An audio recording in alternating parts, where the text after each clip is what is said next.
the Haunted Valley. Today is Jaws 3D Day. This movie was released in 1983, and it goes by Jaws 3 or Jaws 3D, depending. I usually just call it Jaws 3D, and it has been kind of a goal of mine to watch it in its original 3D form, but when I was little and I got the VHS, I, for some reason, expected that I would be able to, scrounge up some 3D glasses and watch it in 3D. That was not the case. Now, I do have the Blu-ray, which was recently released. I think if you have a 3D HD TV, a 3D Blu-ray player, and I thought there was something else you can watch in 3D, but alas, I don't have that stuff. This is the first Jaws movie from the 80s, and it is the first one that does not take place on Amity Island in any way. Actually, it's the only one that doesn't take place on Amity Island because Jaws the Revenge begins on Amity Island. This one is set at a SeaWorld in Florida, and I remember when I was little going to the SeaWorld in Ohio. We used to do Cedar Point every year, and a couple times we also did SeaWorld. So to me, it kind of was something I could relate to. So this movie stars Dennis Quaid. His partner is Kay, and she's played by Bess Armstrong. She is a marine biologist. Gossett Jr. is the owner of they keep calling it an amusement park, so we'll just go with that. Even though it's not what I would consider an amusement park, I would consider Cedar Point an amusement park, and SeaWorld is more of an attraction park. But regardless, Gossett Jr. is the owner and the person who runs everything. He's like the face of it, and his name is Calvin Bouchard. There is a very young Leah Thompson in this before she did Back to the Future. All right, I've had enough fun. Let's go in now. Come on, you're enjoying this. No, I'm not.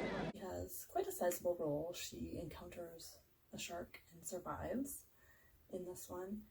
And she is kind of in a little fling/relationship with Sean Brody. So Dennis Quaid is playing Mike Brody, and I don't remember the guy who plays Sean. Yeah, I don't remember his name. So this movie has a lot of stuff coming at the screen.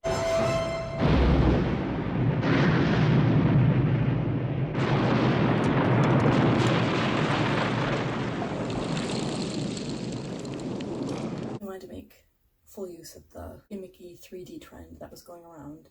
Scene at the very end where the shark comes at the glass of the control room and breaks it.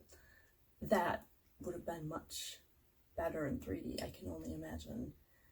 I don't know for sure.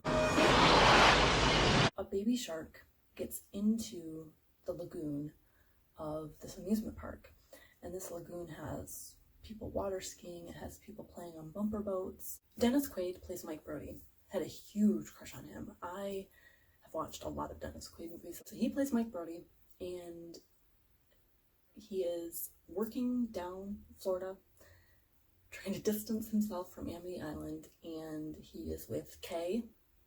They have a cute dog. I will try and insert clips of the dog.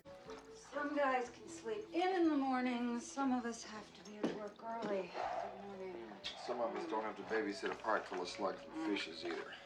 Yes, we just live like slugs and fishes. Good morning, Maggie. The dog does not eat on the counter. They work together at this amusement park. She is the marine biologist, and he is the person who is, I don't know if he's really the architect or if he is someone who just is doing the construction of the park, but basically the agreement that they had was, Mike says, I build the stuff and you swim around in it. So that is their relationship. There are cute little dolphins that Kay is training, and they kind of warn of the shark's presence, kind of thing, and they're very useful that way. There's a gate from the ocean into the lagoon. It gets destroyed by a shark. They don't know that it's a shark, but they send a team down to fix it. The guy who's fixing it gets killed. And so the shark is in the park, and a mother shark is also in the park.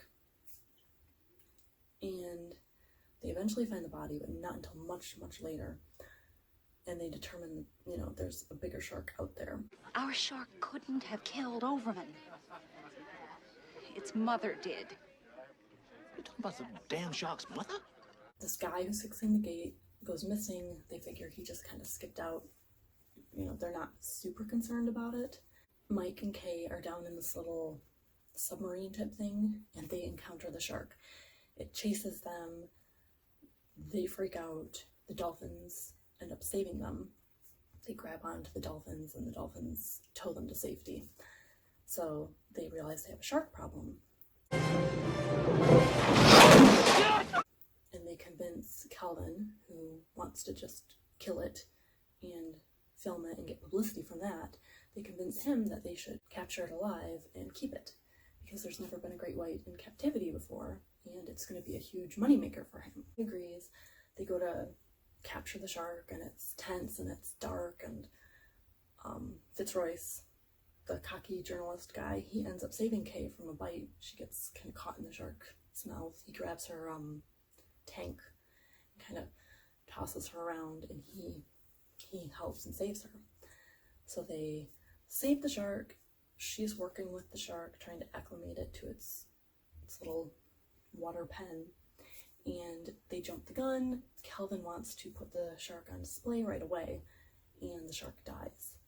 It just goes belly up, and that's it. When they find the body of this guy who had been working on the gate repair, they realize there's a bigger shark that they haven't even known about, but it's in the park. And as if on cue, they're in this cool underwater restaurant.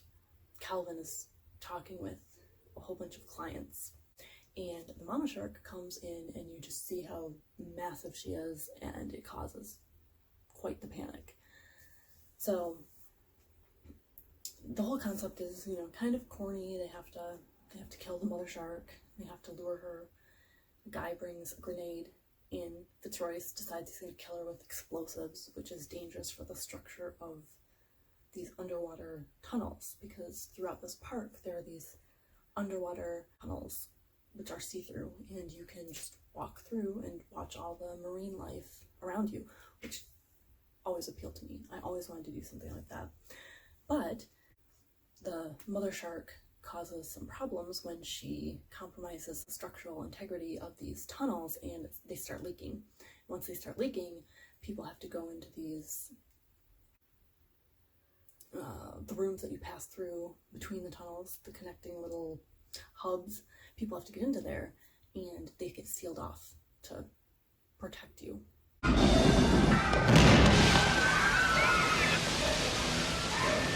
Tunnel failure number 6. Water is rising in these little hub rooms, and then they stop. So there are a whole bunch of people stranded in there, probably in waist-high water, and they have to wait until it can be drained for them to leave. The plan is to get the big shark into this filtration pipe and then kill the water and the oxygen, everything going to it, and suffocate her so she'll die. That was the best way they could do it, because they thought that explosives would damage the underwater park, and there are people that haven't been evacuated from the park. So they go through with it. Fitzroyce is the bait. He ends up getting eaten, and he shows up later, not digested. He's just hanging out in the mouth of the shark. So they're all in this control room, and the shark breaks through the glass, which I've talked about before, and it's really awesome and very, very corny. And the shark goes through the glass, all the thing gets underwater, and all the water rushes into the control room. People are swimming up, someone gets killed. Kay and Mike have scuba gear on, so they are able to put their masks on and breathe, and they see Fitzroyce in the shark's mouth. So Mike Brody, he fashions this little hook So he he starts reaching into the shark's mouth with this hook, and he pulls the grenade pin, and they run away, and the shark explodes, and all that stuff is flying at the screen because it's, you know, a 3D movie. And at the end, they pop up to the surface, and they saw that Calvin has made it. He's alive, and one of the dolphins is alive, and they're worried. The dolphin is, you know, kind of swimming around them. It's very excited, and they think that they see the other one, but it's just the same one. And you're all, I'm concerned because I'm an animal lover, but the other dolphin shows up in this brilliant little flip, and it's cute, and I like it. I like it a lot. That is Jaws 3D in a nutshell. I think it's a great movie. It's fun. It's lighthearted. I really enjoy it. Like I've said, it's my third favorite of the movies. It's where the first two I think are serious movies. This one is what begins the whole downward spiral into they're reaching. It's very borderline funny. So I think that's why a lot of people have problems with it, but I just love shark stuff. I also confess that I'm a huge fan of the Sharknado movies, but those are definitely trying to be terrible. They're trying to make them bad. So, I don't know. Let me know what you think down below. How do you rank the Jaws movies? I go pretty much in order. Sometimes 1 and 2 will flip depending on my mood. Have a spooky day.